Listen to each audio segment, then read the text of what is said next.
Assalamualaikum warahmatullahi wabarakatuh. Halo Sobat Misteri Sunyi Mencekam. Lagi dan lagi kami hadir untuk menemani Anda, tentunya dengan menyuguhkan cerita-cerita misteri menarik. Dan semoga Anda suka dengan cerita-cerita yang kami suguhkan, seperti kisah misteri berikut ini yang sudah kami siapkan untuk Anda. Kelanjutan dari sebuah kisah misteri yang berjudul Cangkang Manusia Bagian 2. Hari itu hari Rabu Legi, hari di mana kembali dilaksanakan ritual persembahan sesaji untuk gendis. Seperti sebelumnya, aku cuma bisa mendengar sayup-sayup suara Pak Hartadi membacakan sesuatu di luar sana.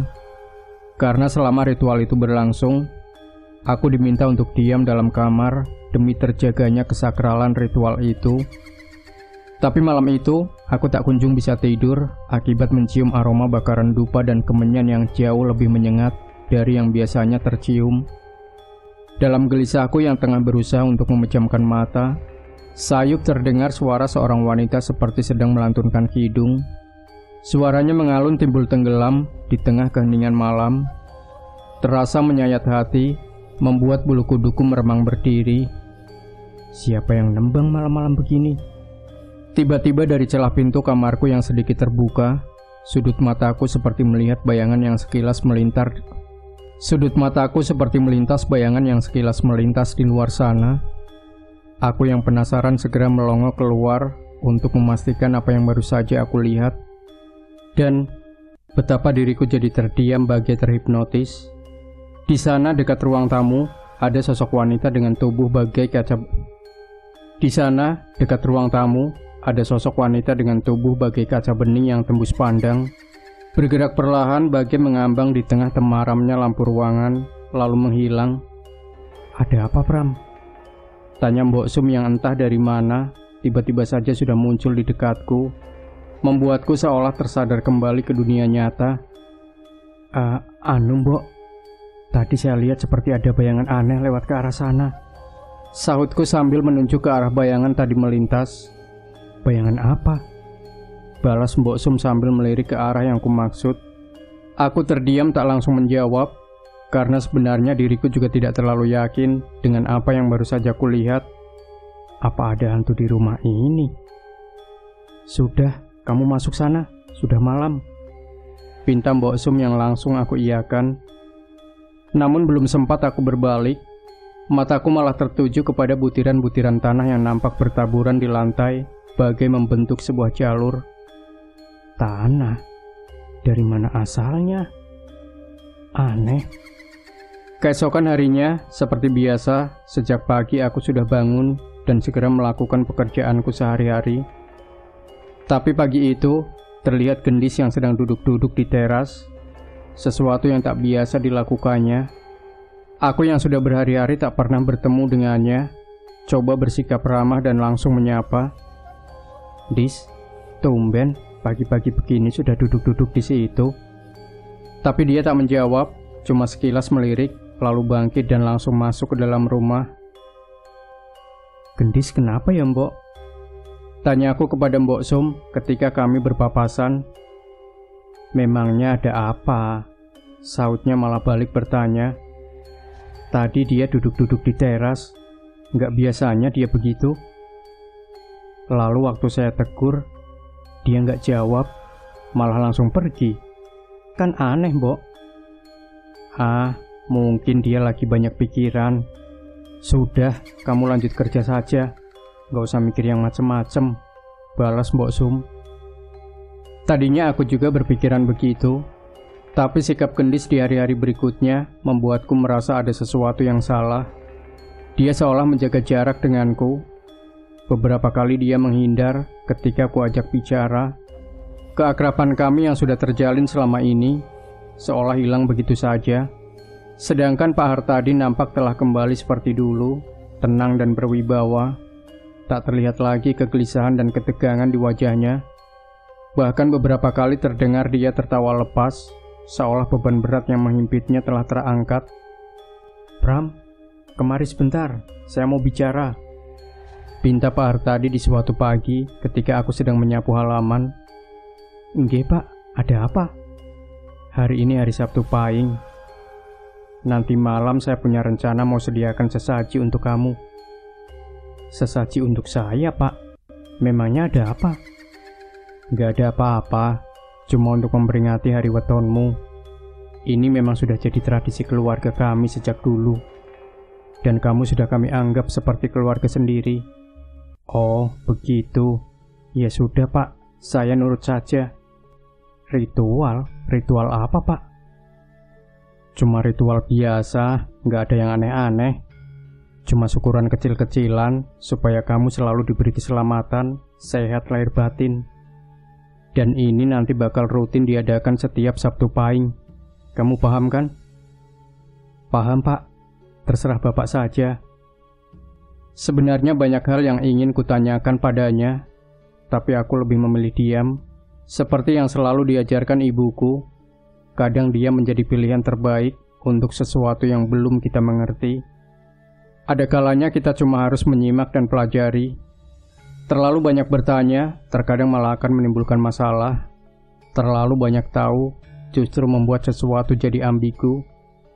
Dan malam itu, aku diminta hadir di tengah-tengah ruang tamu, di mana sudah tersedia sesaji berupa berbagai macam jajanan pasar yang bersanding dengan kembang 7 rupa dan bakaran kemenyan. Di sana juga telah hadir Pak Hartadi yang mengenakan pakaian adat Jawa, duduk bersila, lalu mulai melafalkan semacam mantra-mantra. Aku cuma terdiam hikmat sambil mendengarkan untaian kalimat-kalimat yang diucapkannya dalam bahasa yang terdengar tua dan kuno. Setelah itu aku diminta untuk minum segelas cairan kental berwarna merah yang bau amisnya hampir membuatku muntah. Sejenak aku ragu untuk meminumnya, tapi Pak Hartadi yang seolah paham dengan keraguanku coba membujukku untuk mau meminumnya. Gak apa-apa, itu ramuan khusus, campuran dari rempah-rempah, telur dan sebagainya, supaya kamu selalu sehat walafiat. Jelasnya coba meyakinkanku. Akhirnya sambil menahan nafas, segera ku minum ramuan itu dengan sekali tenggak. Aneh, setelah meminumnya, terasa ada sesuatu yang ikut terminum, sesuatu yang sulit kujelaskan. Sesaat kemudian pandanganku perlahan mulai memudar, tubuhku jadi terasa ringan bagi melayang, namun kepalaku malah terasa berat, lalu segalanya berubah gelap. Aku terbangun dalam kamarku, mataku buram, kepalaku masih terasa pusing. Namun telingaku seolah mendengar suara-suara bisikan yang datang silih berganti dari berbagai arah. Tapi kemudian suara-suara itu terhenti ketika Gendis datang membuka pintu kamar dan langsung masuk, lalu duduk di sampingku. Bagaimana perasaanmu, Pram? Aku diam tak langsung menjawab sambil berusaha bangun dan duduk di atas kasur. Kepala saya masih pusing. Apa tadi saya pingsan? Iya, tadi kamu pingsan. Tapi itu wajar, artinya ramuan itu bekerja dengan baik. Fungsinya memang untuk membersihkan segala macam penyakit yang ada dalam tubuhmu. Saya juga minum waktu ritual Rabu Legi tempo hari. Tapi kok begitu ya? Sampai bikin pingsan segala? Tanyaku kembali. Iya, memang reaksinya seperti itu. Tapi jangan khawatir, gak apa-apa kok. Nanti kamu juga akan terbiasa. Ya sudah, Pram. Kamu berbaring saja, saya pamit dulu. Gendis selalu pergi meninggalkanku yang jadi bingung dengan sikapnya yang berubah-ubah. Dia yang belakangan ini sempat menjauh, kini tiba-tiba kembali akrab, seolah tak pernah terjadi apa-apa.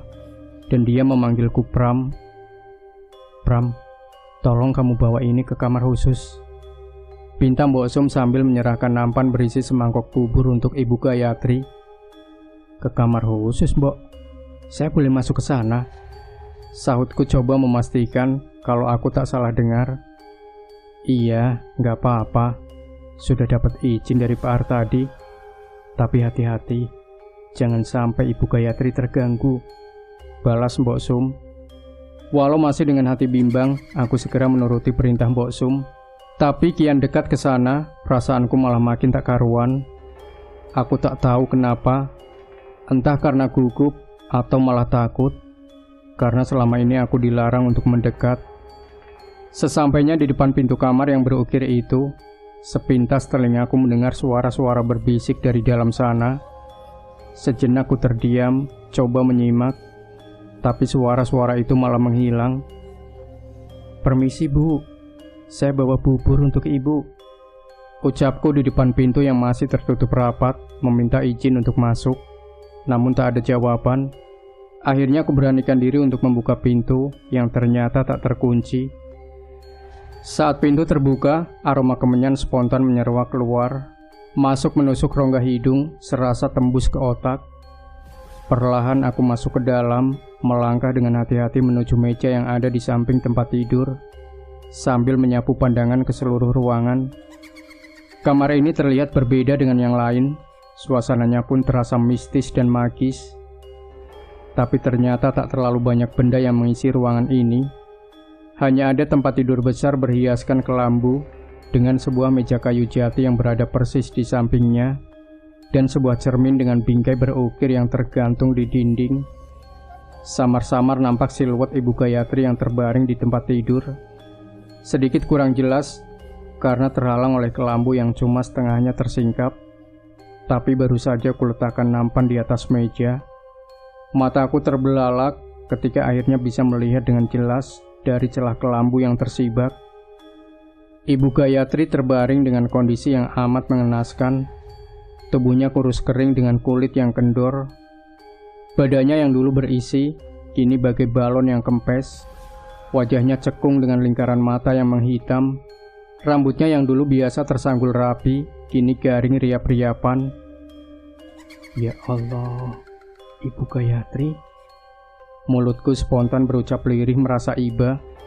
Tapi ketika melihat diriku yang berdiri di dekatnya, matanya yang tadi sayu, mendadak menatapku dengan pandangan nanar.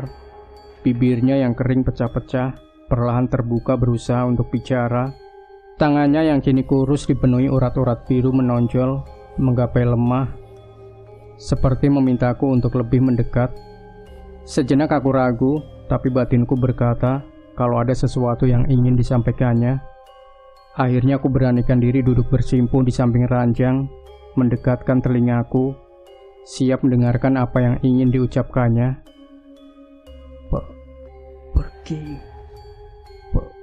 Pergi. Dia berkata putus-putus dengan hembusan napas yang lemah, hingga aku tak mampu menangkap dengan jelas apa yang baru saja diucapkannya. Pergi. Apa dia baru saja bilang pergi? Apa dia tak suka dengan kehadiranku di kamar ini? Tapi ketika diriku masih menerka-nerka, terdengar suara gendis yang sudah berdiri di belakangku. "Pram, kamu sedang apa?" Aku spontan menoleh. "Gak apa-apa, Dis. Tadi saya diminta Mbok Sum bawa bubur ke sini. Lalu tadi Ibu Gayatri seperti mau bicara, tapi kurang jelas." Ucapku lalu bangkit, kemudian mundur selangkah. Namun wajah Ibu Gayatri malah jadi ketakutan saat gendis mendekatinya, lalu duduk di atas ranjang persis di sampingnya. "Ya sudah, sekarang saya mau mengganti pakaian Ibu dulu. Kamu lebih baik keluar saja," pinta gendis sambil memandang ke arah Ibu Gayatri yang terlihat makin ketakutan. "Mbok, sebenarnya Ibu Gayatri itu sakit apa ya? Badannya kok sampai kurus kering begitu?" Ucapku memberanikan diri bertanya sesaat setelah kembali ke dapur. Mendengar pertanyaanku, wajah Mbok Sum nampak berubah. Dia terlihat tak senang. "Sudah, Pram, kamu gak perlu banyak tanya. Nanti kalau sampai Pak Ardadi dengar, beliau bisa marah loh," balas Mbok Sum mengingatkan. "Maaf, Mbok," sautku spontan menunduk. "Tugas kita di sini untuk kerja, melayani keluarga ini. Jadi nggak perlu banyak tanya," tambahnya lagi sedikit ketus. Aku mengangguk mengiyakan, sedikit jadi tak enak dapat teguran seperti itu. Tapi tetap saja batinku masih dipenuhi pertanyaan tentang apa yang sebenarnya menimpa Ibu Gayatri. Andai saja tadi aku tak melihat kondisi beliau, mungkin aku tak terlalu risau. Tapi setelah tahu betapa kondisinya begitu menyedihkan, rasanya tak salah kalau aku bertanya-tanya mengapa beliau dibiarkan begitu saja tanpa mendapatkan pengobatan yang layak. Sejak hari itu, beberapa kali aku diperbolehkan kembali masuk ke kamar itu untuk berbagai macam keperluan. Dan seperti saat sebelumnya, Ibu Gayatri seperti selalu berusaha menyampaikan sesuatu dalam kondisinya yang kian payah. Tapi setelah kesekian kalinya, Ibu Gayatri sudah tak mampu lagi bergerak atau bahkan hanya untuk sekedar membuka mulut. Dia cuma bisa diam sambil menatap diriku dengan matanya yang kian sayu. Tanpa terasa situasi itu terus berlanjut, hingga akhirnya datang kabar duka. Ibu Gayatri meninggal dunia. Seisi rumah berkabung dengan kepergiannya. Aku bahkan merasakan kehilangan yang sama seperti saat ibuku meninggal dulu. Proses pemakaman pun kembali dilaksanakan secara tertutup. Hanya beberapa orang saja yang nampak menghadiri proses pemakaman sekaligus membantunya hingga selesai. Jenazah Ibu Gayatri dimakamkan di samping makam almarhum Mas Putra yang berjajar rapi di samping makam mendiang Raden Mas Joyodiningrat dan Gusti Ayu Probowati. Sebenarnya ada satu makam lagi yang juga berada di situ, satu makam dengan nisan tanpa nama dan terlihat jauh lebih tua dari makam yang lain. Dulu aku sempat menanyakan perihal makam tersebut kepada Mbok Sum, dan dia cuma menjawab kalau itu adalah makam dari kerabat Raden Mas Joyodiningrat. Tapi setelah 7 hari kematian Ibu Gayatri, suasana rumah kembali normal seperti sedia kala. Tak lagi nampak wajah-wajah sedih dan murung, seolah-olah tak pernah terjadi apa-apa di rumah ini. Aku protes, tapi cuma berani dalam hati. Jujur saja, aku tak suka dengan sikap mereka itu. Ini yang meninggal Ibu Gayatri, dia ratu di rumah ini. Semestinya mereka berkabung lebih lama ketimbang saat Mas Putra yang cuma anak angkat itu meninggal dulu. Aku yang pernah merasakan betapa hancurnya hati ketika dulu ibuku wafat, jadi tak rela dengan situasi seperti ini. Tapi aku yang sadar diri dengan posisiku di rumah ini, akhirnya cuma bisa menyimpan rasa kecewa itu dalam hati. Hingga tiba hari wetonku, hari di mana aku harus kembali mengikuti ritual yang dilakukan bersamaan dengan persembahan sesaji. Dan hari itu pula baru aku ketahui kalau ternyata Pak Hartadi juga memiliki hari weton yang sama. Terlalu janggal untuk dianggap sebagai sebuah kebetulan belaka. Kini aku kembali duduk khidmat di hadapan persembahan sesaji sambil mendengarkan Pak Hartadi yang mulai merapalkan mantra-mantranya. Minum ini, pinta Pak Hartadi yang langsung membuyarkan lamunanku. Sejenak aku ragu, teringat kembali efek dari minuman itu yang mampu membuatku tak sadarkan diri.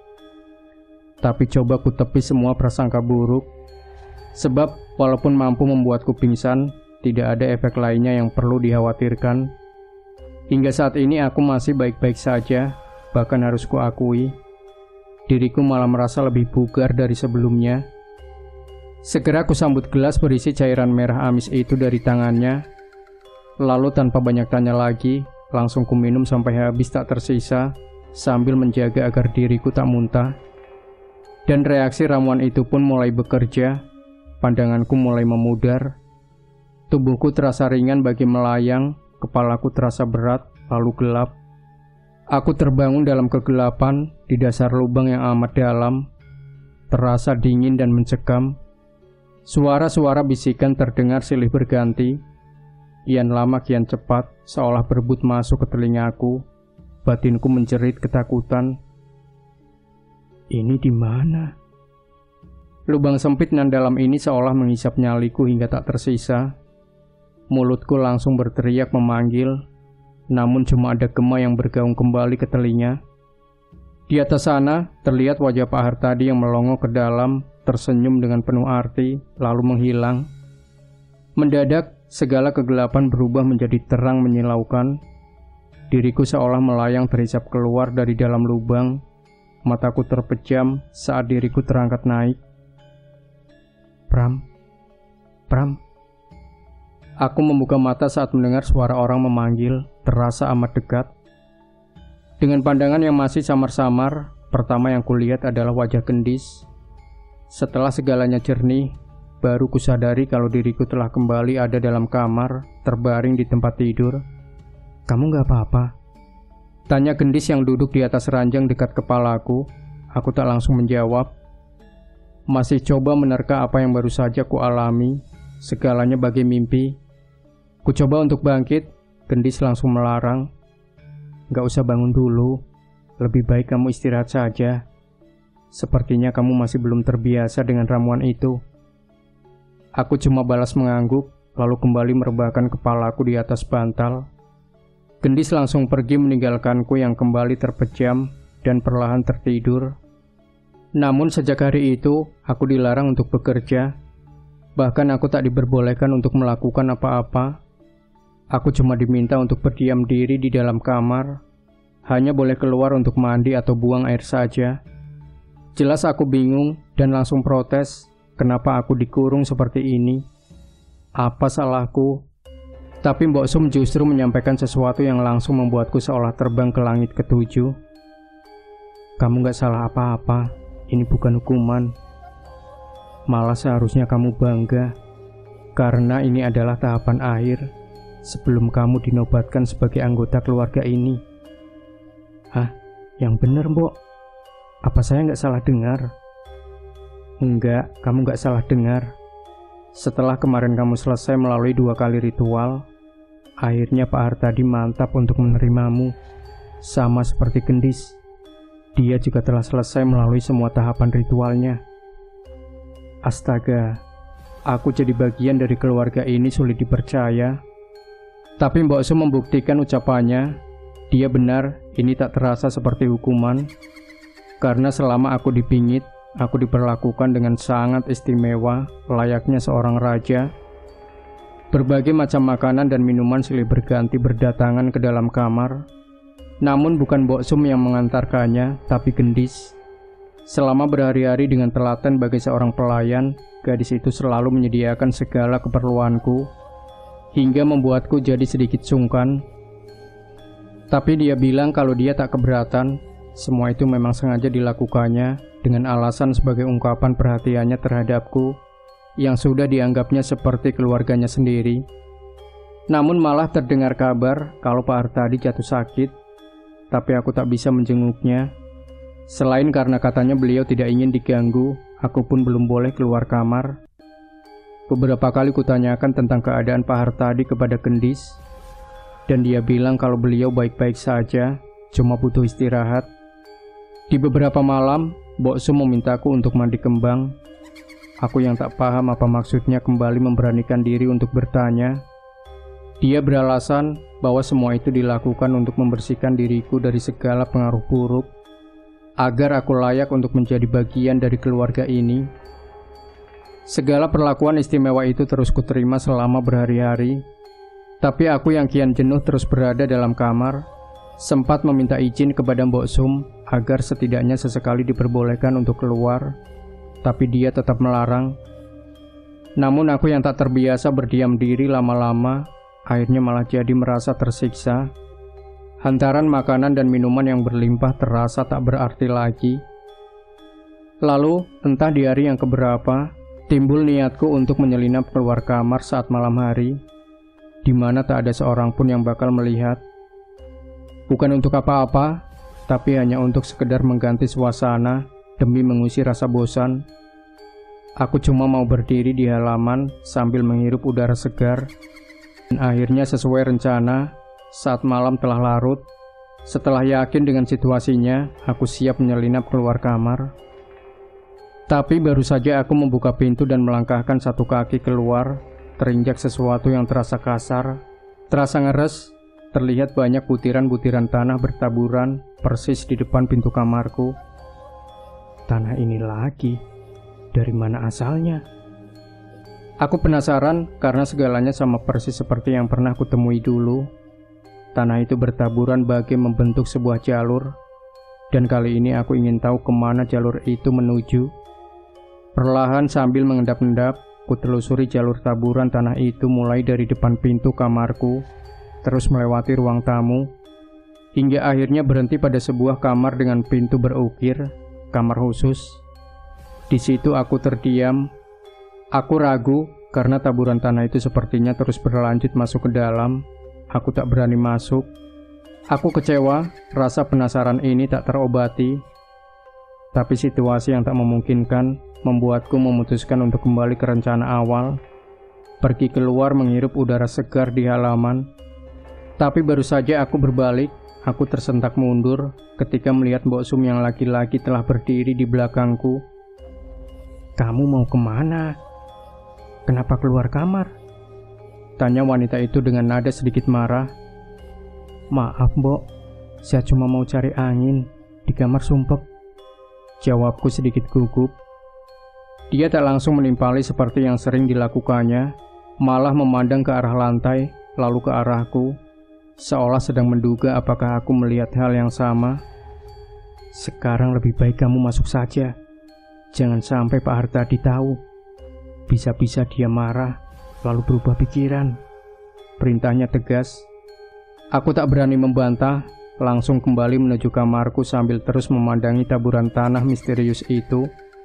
Hingga beberapa hari berikutnya, setiap malam saat aku membuka pintu dan melongok, taburan tanah itu selalu ada di sana dan hilang ketika pagi. Namun aku tak pernah tahu apa maksudnya, semuanya masih berupa misteri tak terjawab.